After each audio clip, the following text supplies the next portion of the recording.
나아만의 이야기는 언제나 읽을수록 감동적인 이야기입니다.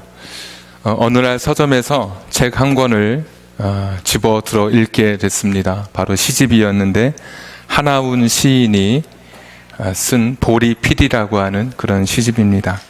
그 보리피디에는 그 이름에 똑같은 시와 함께 오늘 주보 1면에 실린 전라도길이라고 하는 시가 그 안에 담겨져 있습니다. 주보 1면 한번 보시면 제가 전라도길을 한번 낭독해 보겠습니다. 가도 가도 붉은 황토길 숨막히는 더위뿐이더라. 낯선 친구 만나면 우리들 문둥이끼리 반갑다. 천안 삼거리를 지나도 수세미 같은 해는 서산에 남는데 가도 가도 붉은 황토길 숨막히는 더위 속으로 절름거리며 가는 길. 신을 벗으면 버드나무 밑에서 직가답이 벗으면 발가락이 또 한 개 없어졌다. 앞으로 남은 2개의 발가락이 잘릴 때까지 가도 가도 천리 먼 전라도길. 여기 전라도길은 소록도로 가는 길입니다. 자고 나면 눈썹이 없어지고 발가락이 없어집니다. 희망이 무너지고 자기의 삶 하나가 뚝뚝 떨어져 나가는 마음의 심경을 담은 시입니다. 하운이라고 하는 이름조차도 떠다니는 구름이라고 하는 이름으로 개명했는데 이 시인이 자신이 나병에 걸려 자신의 인생이 떠도는 구름처럼 내 인생은 왜 이리 되었는가, 자신의 이름도 개명하고 또 보리피디 또 전라도길 같은 이런 시를 오늘도 우리에게 남겨주고 있습니다. 1절에 등장하는 나아만은 아람의 군대 장관이었습니다. 읽어보시면 크고 존귀한 자로 인정을 받았습니다. 언제 어느 때인지는 모르지만 나라를 구원으로 이끈 전설적인 전투 영웅이기도 했습니다. 그래서 사람들은 그를 큰 용사라고 불렀습니다. 그런데 그는 나병 환자였습니다. 옛날 개혁 성경에는 그는 문둥병자더라. 문둥병, 이 나병은 하늘이 내린 저주의 병입니다. 인간이 치료할 수 없는 불치의 병. 그 누구도 인간의 영역을 넘어서는 하늘이 내린 천영이라고 불리우는 이 나병에 나아만이 걸리게 된 것입니다.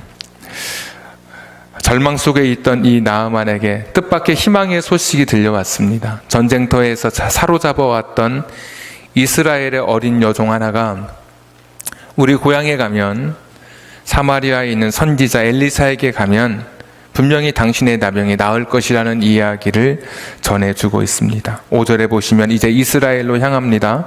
은 10달란트, 금 6,000개, 의복 10벌을 챙겼습니다. 어제 시세를 제가 계산해 보니까 어제 시세로 약 40억의 보물을 가지고 엘리사 앞에 가게 되었습니다.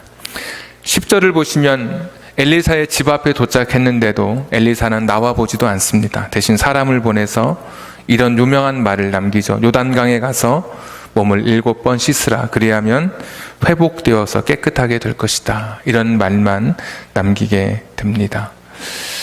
11절은 한번 줄 치실 수 있는 분은 나중에 줄을 한번 쳐보시고 11절에 이렇게 말하죠. 나아만이 노하여 물러가며 이르되 내 생각에는 그가 내게로 나와 서서 그의 하나님 여호와의 이름을 부르고 그의 손을 그 부위 위에 흔들어 나병을 고칠까 하였도다. 나아만의 생각에는, 자기 생각에는 그래도 내가 군대 장관이고 유능하고 대단한 사람인데 엘리사가 직접 나와서 나를 맞이하고 또 내가 지금 고통당하고 있는 이 나병의 상처 위에 무슨 손을 흔들든지 손을 대든지 해서 고쳐줄 줄 알았는데 내 생각과는 너무 딴판이게 다른 사람 보내서 나와보지도 않고 요단강에 가서 몸을 씻으라고 하니 분이 나서 노하여서 돌아가게 되는 그런 장면입니다. 내 생각에는 이 사람은 나아만은 하나님 앞에 나올 때 자기 생각을 가지고 나온 사람이죠. 자기 신분, 내가 가지고 있는 나의 무엇인가, 나의 잘남, 나의 대단함, 나의 뛰어남을 사람들이 알아주기를 원했던 그런 사람이 오늘 나아만의 모습입니다. 오늘도 혹시 여러분 하나님 앞에 나올 때, 예배드리러 나올 때 내가 어떤 사람인지 주변 사람들이 나를 알아주기를 바라고 오셨다면 장소를 잘못 찾아보신 것입니다. 내가 하나님 앞에 나올 때는 내가 은혜를 구하고 나의 죄를 발견하기 위해서 나오는 것이지, 내가 누구인지 다른 사람이 나를 알아주고 인정해 주기를 바라는 것은 나만의 생각처럼 잘못된 생각이라고 하는 것입니다. 교회에서는 나의 사회적인 신분이나 높음이나 나의 물질의 많고 적음을 따지고 경중을 이야기하는 그런 자리가 아닙니다. 영국의 크로멜이라고 하는 장군의 그런 이야기처럼 어느 날 교회에 와서 예배 드리려고 하는데 옆에 남루한 사람이 곁에 앉으려고 했습니다. 수행원들이 그 남루한 사람을 떼어놓으려고 할 때 크로멜 장군이 그 행위를 멈추게 하면서 이렇게 말합니다. 그도 나도 하나님 앞에서는 용서받아야 할 죄인일세, 하나님의 은혜와 공유를 필요로 하는 죄인일세, 그냥 그 사람을 그대로 놓아두게, 이렇게 이야기한 것이죠. 오늘도 하나님 앞에 나올 때 나의 신분, 내가 가지고 있는 어떤 세상의 자랑거리, 누군가가 나를 인정해 주기를 바라는 마음을 가지고 오늘 나아만처럼 내 생각으로 하나님 앞에 나아왔다면 잘못 오신 겁니다. 나아만이 이제 돌아가려고 합니다. 화가 나서 돌아가면서 우리 아람 땅에는, 지금의 시리아입니다, 2개의 강, 아바나, 바르발, 어제 제가 구글로 한번 찾아봤더니 별로 좋지는 않은데 그 당시에는 굉장히 좋았던 강으로 보였던 것 같습니다. 우리 강이 훨씬 좋은데 우리 돌아가자, 그러던 찰나에 이어지는 말씀이니까 13절에 보시면 종들이 이렇게 말합니다. 더 어려운 일을 시켜도 할 텐데 그냥 뭐 잠시 씻는 것 뿐인데 뭘 그렇게 그것 때문에 이 기회를 놓치려 하십니까? 뭐 우리 흔히 하는 말로 믿져야 본전인데 뭐 그렇게 어렵습니까? 한번 해보십시다. 그 이야기를 듣고 14절에 요단으로 내려갑니다. 지형적으로도 내려가는 거지만 자기의 그 신분의 변화, 삶의 변화까지 포함돼서 겸손하게 내려가는 거죠. 물에 몸을 담그려면 자기를 드러내던 군복이었든 화려한 옷이든 그것을 벗어야만 했을 것입니다. 자기 것을 내려놓고 하나님 말씀에 순종해서, 그렇죠, 내 생각을 내려놓고 하나님 말씀을 순종해서 요단강으로 내려갑니다. 7번 완전한 수, 하나님께서 하셨다라고 하는 것을 분명하게 드러낼 수 있는 7이라고 하는 완전한 그 숫자, 들어갔다 나왔을 때 전처럼 몸이 회복되어집니다. 14절에 보니까 뒷부분에 그의 살이 어린아이의 살같이 회복되어 깨끗하게 되었더라. 정말 놀라운 기적이 일어났습니다. 내 생각이 아니라 하나님 말씀에 순종할 때 엄청난 기적을 오늘 경험하게 되었습니다. 기쁨 속에 15절에 보시면, 이제 15절은 안 읽었기 때문에 제가 한번 읽겠습니다. 나아만이 모든 군대와 함께 하나님의 사람에게로 돌아와서 그의 앞에 서서 이르되 내가 이제 이스라엘 외에는 온 천하에 신이 없는 줄을 아나이다. 청하건대 당신의 종에게서 예물을 받으소서 하니. 하나님만이 진짜 하나님이신 것을 내가 알게 됐습니다. 이게 나아만의 고백입니다. 온 천하에, 그러니까 지역을 넘어서는, 국가의 경계를 넘어서는 온 세계를 두루 다 섭리하시는 분이 하나님이신 것을 내가 알게 됐습니다. 이게 굉장한 사실 고백입니다. 그때는 지역의 신이 따로 있고 국가의 신이 따로 있다고 생각하던 시대에 온 천하의 신으로 하나님을 고백합니다. 우리 지난번 열왕기하 4장의 기적 자체가 우리의 시선이 머물지 않고 표지판이 있는 기적처럼 바알이 생명을 주고 바알이 소산을 내는 존재가 아니라 하나님이 우리의 생명의 공급자가 되시고 우리의 삶을 주관하시는 분임을 드러낸 것처럼 오늘의 이 기적도 하나님이, 인간이 할 수 없는 일을 하시는 분이 하나님이신 것을 분명하게 드러낸 그런 기적의 사건이었습니다. 정확하게 나아만이 그것을 깨닫고 하나님은 온 천하에 유일하신 하나님이시라고 고백합니다. 그러면서 나아만은 나도 앞으로 하나님만 섬기겠습니다, 이렇게 결단하게 됩니다. 자, 그러면서 이제 아름다운 이별을 하게 되는 장면인데, 가지고 온 40억의 예물을 아낌없이 엘리야에게 내어놓습니다. 엘리사에게 내어놓습니다. 거절했는데 16절 뒷부분에 보시면 강권하되 그가 거절하니라. 계속해서 받으라고 하고 괜찮다고 하고. 여러분, 굉장히 아름다운 모습이죠.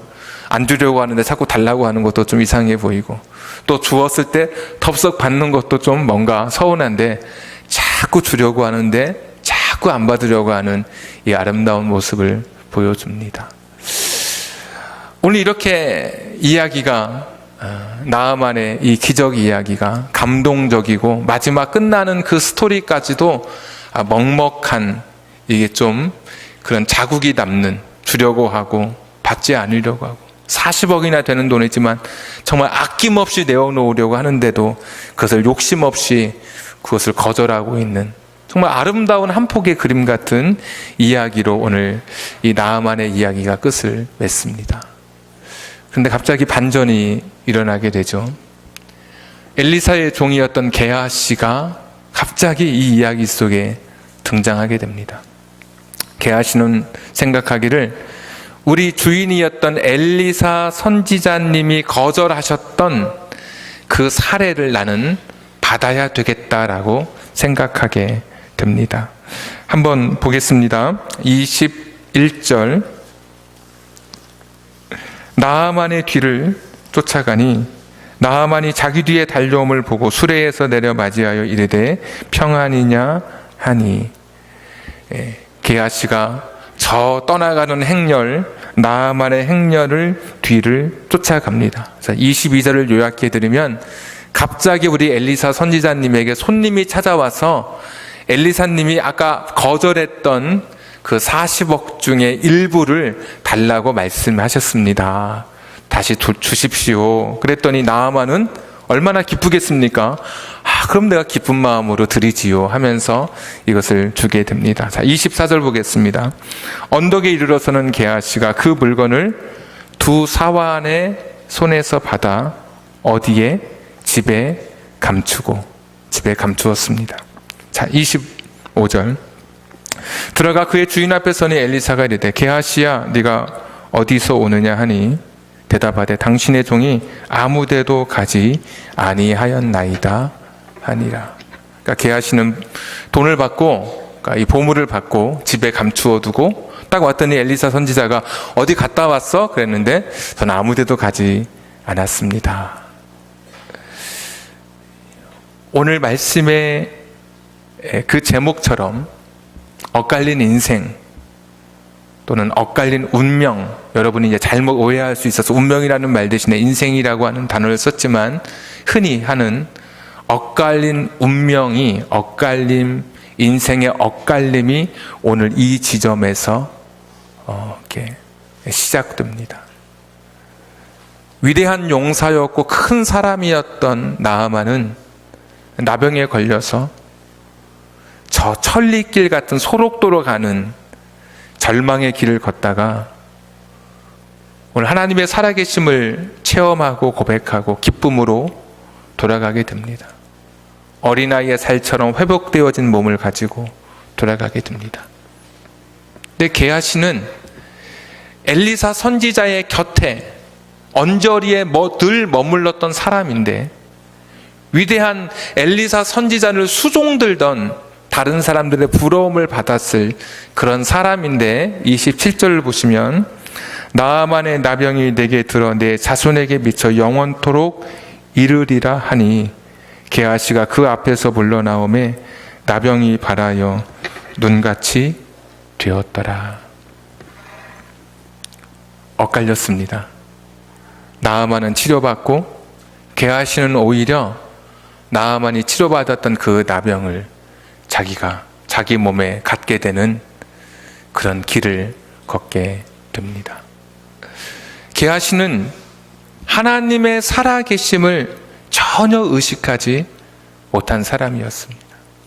오늘 나아만은 하나님의 살아계심을 믿고 고백한 사람이었고, 그런데도 불구하고 게하시는 신앙이라고 하는 그런 테두리 안에 있었는데도 불구하고 위대한 선지자 엘리사의 곁에 머물면서 하나님의 말씀을 듣고 기적을 행하는 것을 보면서도 하나님의 살아계심을 믿지 않은 사람이었습니다. 하나님의 살아계심을 믿는 사람이었더라면, 하나님이 지금도 살아계셔서 나를 보고 있다라고 생각하였더라면 그렇게 감추고 누구를 속이고 이것이 가능하리라고 생각하지 못했겠죠. 그런 신앙생활 하면서도, 교회 다니면서도 하나님이 살아계신다고 말하면서도 믿지 않은 사람이 바로 오늘 게하시라고 하는 것입니다. 나아만의 신앙이 놀라운 것은 하나님이 살아계시다고 엘리사가 이야기를 합니다. 16절에 보시면 하나님 살아계심을 두고 맹세한다. 그랬더니 17절에 보면, 17절과 18절에 보면 내가 이제 고향에 돌아가서 하나님만 섬기겠습니다. 그런데 혹시 왕이 님몬이라고 하는 그 당시에 우상에게 절하러 갈 때 제가 옆에서 호위해야 되는데, 의전을 해야 되는데, 그때 내가 어쩔 수 없이 들어가는 것은 좀 용서해 주십시오. 아니, 떠나가면 엘리사가 어떻게 알 겁니까? 그런데도 자기 양심에 꺼리끼는 거, 하나님이 나를 보고 계신데 내가 고향 땅에 들어가서, 고향 땅에 가서 님몬의 우상의 신당에 들어가는 것은, 이건 내가 견딜 수 없으니까, 이것은 내 마음에 조금이라도 거리끼는 것이 있는 것은 용서를 구하고, 내가 이것은 피치 못해 내가 해야 되는데 왕을 내가 옆에서 호위하려면 이건 내가 어떻게 하면 좋습니까? 엘리사에게 자기의 마음을 털어놓으면서 이방 땅에 가도, 다시 아람에 돌아가도 나를 지켜보실 살아계신 하나님, 그분이 살아계셔서 나를 보고 계신데, 그런 신의식을 가지고 돌아가요. 그런데 게하시는 엘리사 곁에 있으면서도 모를 줄 알고, 하나님을 꼭 죽은 것처럼 생각하고 게하시가 자신의 삶을 그렇게 살아가게 된 것입니다. 교회에서 이제 목사로 불리우고 장로로, 또 집사로, 권사로 우리가 그렇게 부름 받고 있습니다. 하나님의 살아계심을 말하는 사람이 아니라 진짜 믿고 있는 사람인지 오늘 이 이야기 앞에서 다시 거울처럼 돌아봐야 하는 것이죠. 아니, 나아만 같은 사람도, 믿지 않는 사람도 딱 결단하고 체험하고 나서는 내 양심을 속이지 않으리라. 내가 님몬의 우상 앞에 들어갈 때 그것까지도 마음에 걸려서 하나님이 보고 계시니까 그 문제를 놓고 진지하게 이야기하는데, 아니, 게하시라는 사람은 하나님 곁에 머물고 있으면서도, 신앙의 이 소위 교회라는 곳에 들어와 있으면서도 하나님이 살아계시지 않는 것처럼 오늘 그가 행하고 있다고 하는 것입니다. 학교에서 또는 가정에서, 직장생활에서, 사회생활에서, 친구 간에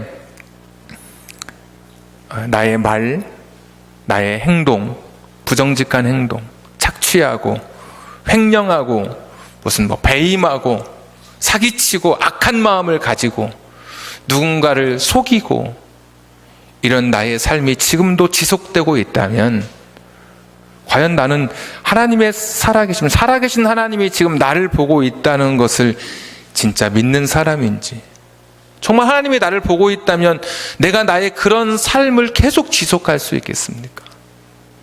지나가다가 가끔씩 이렇게 손에 있는 조그만 휴지를 버리려고 하다가 멈칫할 때가 있습니다. 거기는 어떤 곳이냐? 위에 써 있습니다. CCTV가 당신을 보고 있습니다. 게하시는 CCTV보다도 못하게 하나님을 여겼던 그런 존재였습니다. 하나님의 CCTV는 우리 인간의 행동만 관찰하는 것이 아니라 성능이 좋아서 인간의 대화까지도 감찰하시는 하나님의 CCTV입니다. 하나님의 CCTV는 이 세상의 그 어떤 CCTV보다 성능이 좋아서 인간의 속마음과 생각까지 꿰뚫어 보는 그런 하나님의 감찰하시는 CCTV입니다.